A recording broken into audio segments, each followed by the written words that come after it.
19 જિલ્લામાં વરસાદનું orange alert છે। 10 વાગ્યા સુધી સુરત તાપીમાં ઓરેન્જ એલર્ટ છે।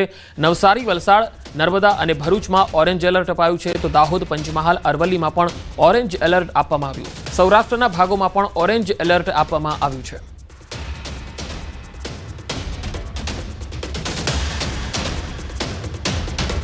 વાત નર્મદાની। નર્મદામાં સરદાર સરોવરની સપાટીમાં વધારો થયો છે। નર્મદા ડેમની સપાટી 135.47 મીટરે પહોંચી। ઉપરવાસમાંથી 4,10,000 ક્યુસેક પાણીની આવક છે। 24 કલાકમાં ડેમની સપાટીમાં 10 સેન્ટીમીટરનો વધારો થયો।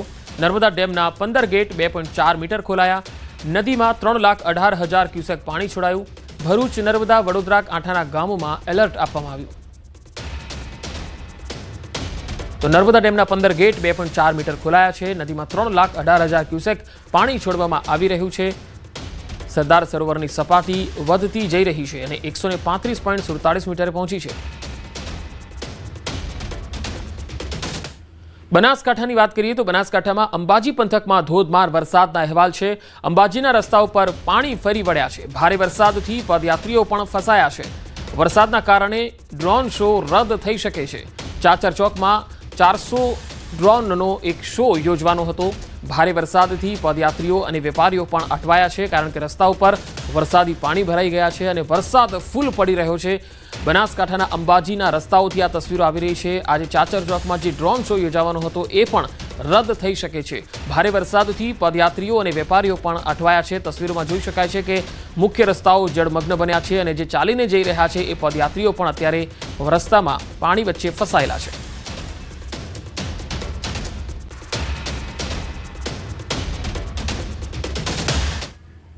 અંબાજીમાં વરસાદ વચ્ચે પદયાત્રીઓનો પ્રવાહ યથાવત છે। પાલનપુરમાં વરસાદ બાદ પાણી ભરાઈ ગયા છે। પાણી વચ્ચે પદયાત્રીઓ અંબાજીના માર્ગે અનેક મુશ્કેલીઓ વચ્ચે પદયાત્રા કરી રહ્યા છે અને અંબાજી તરફ આગળ વધી રહ્યા છે। તસવીરોમાં જોઈ શકાય છે કે પાલનપુરના જે રસ્તાઓ છે તેમાં વરસાદી પાણી ફરી વળ્યા છે પરંતુ પદયાત્રીઓ અને શ્રદ્ધાળુઓના શ્રદ્ધામાં જરાય પણ ઓછું થઈ નથી। તેમનો ઉત્સાહ જરાય ઓછો થયો નથી અને તેઓ અંબાજી તરફ આગળ વધી રહ્યા છે।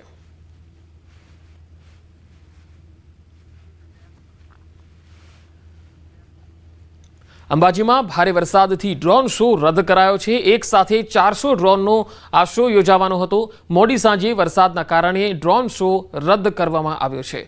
આ ડ્રોન શો માટે નવો સમય હવે પછી જાહેર કરવામાં આવશે।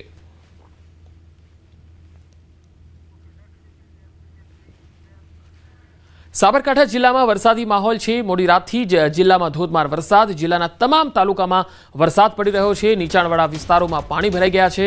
વડાલી, પ્રાંતિજ, ઈડર અને તલોદમાં વરસાદ। હિંમતનગર, ખેડબ્રહ્મા અને પોશીનામાં પણ વરસાદના અહેવાલ આવી રહ્યા છે। મોડી રાતથી જ અહીંયા ધોધમાર વરસાદ પડ્યો જેના પગલે મુખ્ય રસ્તાઓમાં ટાયર ડૂબી જાય એટલા પ્રમાણમાં પાણી ભરાઈ ગયા છે। વાહન ચાલકોને તકલીફનો સામનો કરવો પડી રહ્યો છે। અહીંયા ટુ વ્હીલર ચાલકો અને ખાસ કરીને નોકરિયાત વર્ગ, વેપારી વર્ગ ખૂબ જ પરેશાનીનો સામનો કરી રહ્યા છે કારણ કે મુખ્ય રસ્તાઓ જળમગ્ન બની ગયા છે। હિંમતનગર, ખેડબ્રહ્મા, પોશીના, ઈડર આ તમામ વિસ્તારોમાં ધોધમાર વરસાદ પડ્યો।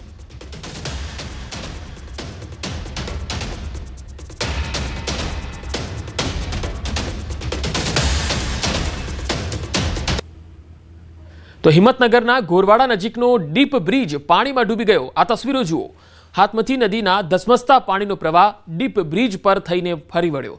ગોરવાડા, નાની ડેમાઈ, તીતપુર, કાણિયોલ, કેસરપુરા અને કેસરપુરા કંપા સહિતના ગામોની અવરજવર બંધ કરી દેવાઈ છે। 3 દિવસથી 10 થી 12 ગામોની અવરજવર બંધ થવાથી પરેશાની વધી ગઈ છે। પૂરના પાણી ઓસર્યા બાદ વાહન વ્યવહાર માટે રસ્તો ખુલી શકે। ડીપ બ્રિજ બંધ થયાને લઈને સ્થાનિકો હવે પરેશાન થઈ ગયા છે।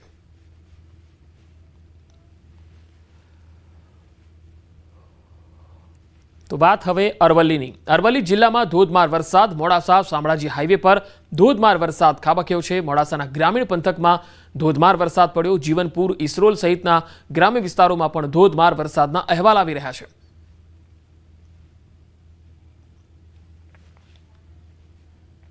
તો ઉત્તર ગુજરાતના મોટાભાગના વિસ્તારોમાં વરસાદ છે। હવે વાત મધ્ય ગુજરાતની પણ કરી લઈએ। વડોદરામાં ધોધમાર વરસાદથી મુખ્ય રસ્તાઓ પર પાણી ભરાયા છે। વડોદરા શહેરના રોડ રસ્તા પાણીમાં ગરકાવ થઈ ગયા। સયાજીગંજ, જેલ રોડ, દાંડિયા બજારમાં પાણી ભરાઈ ગયા। અલકાપુરી, ગરનાળુ પર પાણી ભરાઈ જવાના કારણે બંધ કરી દેવાયું। રાત્રે વરસાદથી શહેરના અનેક વિસ્તારો અને જગ્યાઓ પર પાણી ભરાઈ ગયા છે। તસવીરોમાં તમે જોઈ શકો છો। વડોદરામાં પણ રાત્રે ધોધમાર વરસાદ પડ્યો અને તેના કારણે મુખ્ય રસ્તા જળમગ્ન બન્યા છે। વાહન ચાલકોને સવારે નોકરીએ જવા માટે પણ ખૂબ તકલીફનો સામનો કરવો પડ્યો।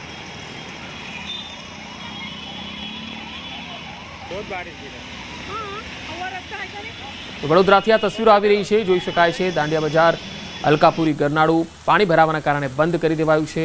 મુખ્ય રસ્તાઓ જળમગ્ન થઈ ગયા છે। વડોદરા શહેરમાં ધોધમાર વરસાદ રાત્રિથી જ પડ્યો અને તેના કારણે અનેક વિસ્તારોમાં પાણી ભરાઈ ગયા હતા, જેના કારણે વાહન ચાલકોને હાલાકીનો સામનો કરવો પડ્યો।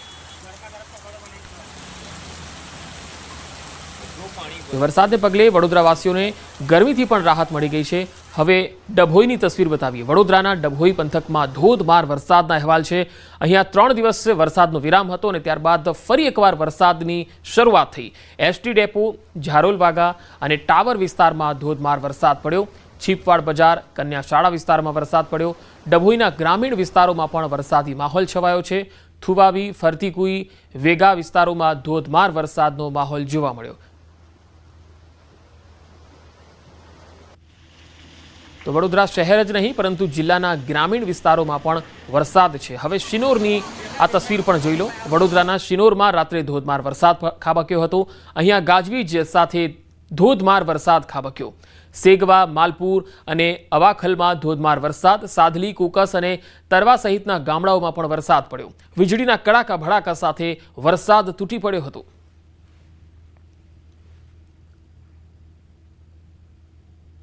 તો મધ્ય ગુજરાતના લગભગ તમામ વિસ્તારોમાં વરસાદ છે। હવે સુરતની વાત। સુરત જિલ્લામાં વહેલી સવારથી જ વરસાદી માહોલ। 2 દિવસના વિરામ બાદ ફરી મેઘમહેર થઈ। કામરેજ, બારડોલી, ઓલપાડ અને પલસાણામાં ધોધમાર વરસાદ પડ્યો। માંગરોળ અને ઉમરપાડા, માંડવીમાં પણ ધોધમાર વરસાદના અહેવાલ છે। સુરત જિલ્લામાં વહેલી સવારથી જ વરસાદી માહોલ જોવા મળ્યો। વધુ માહિતી મેળવીએ। સુરતથી સંવાદદાતા કેતન પટેલ મારી સાથે જોડાયા છે। કેતન, સુરતના ગ્રામીણ વિસ્તારોમાં કેવો માહોલ છે? જે પંકજ, ચોક્કસથી વાત કરો, ગુજરાત સરકારના હવામાન ખાતાએ દક્ષિણ ગુજરાતના સુરત જિલ્લો, તાપી જિલ્લો, ડાંગ જિલ્લો, નવસારી જિલ્લાની અંદર ઓરેન્જ એલર્ટ આપ્યું છે। તદુપરાંત 4 થી 8 તારીખ સુધી ભારે વરસાદની પણ આગાહી કરી હતી, જે અંતર્ગત સુરત જિલ્લામાં વહેલી સવારથી જ મેઘરાજા મન મૂકીને વરસી રહ્યા છે। માંડવી, બારડોલી, પલસાણા, વડોદરા, કામરેજ વિસ્તારોની અંદર વહેલી સવારથી વરસાદ વરસતા માર્ગો પણ થયા હતા પાણી। ખાસ કરીને આ 3 દિવસના વિરામ બાદ જે ફરી વરસાદ શરૂ થતા ખેડૂતો માટે ખુશીનો માહોલ જોવા મળ્યો હતો। કે બીજી તરફ વાત કરવામાં આવે તો દક્ષિણ ગુજરાતની જીવાદોરી સમાન ઉકાઈ ડેમમાંથી પણ 1.25 લાખ ક્યુસેક પાણી છોડાતા તાપી નદી પણ 2 કાંઠે જોવા મળતા આ તાપી નદીના કાંઠે આવેલા જે ગ્રામ્ય વિસ્તાર છે એને પણ એલર્ટ કરી દેવામાં આવ્યા છે। જી કેતન, આભાર માહિતી આપવા માટે।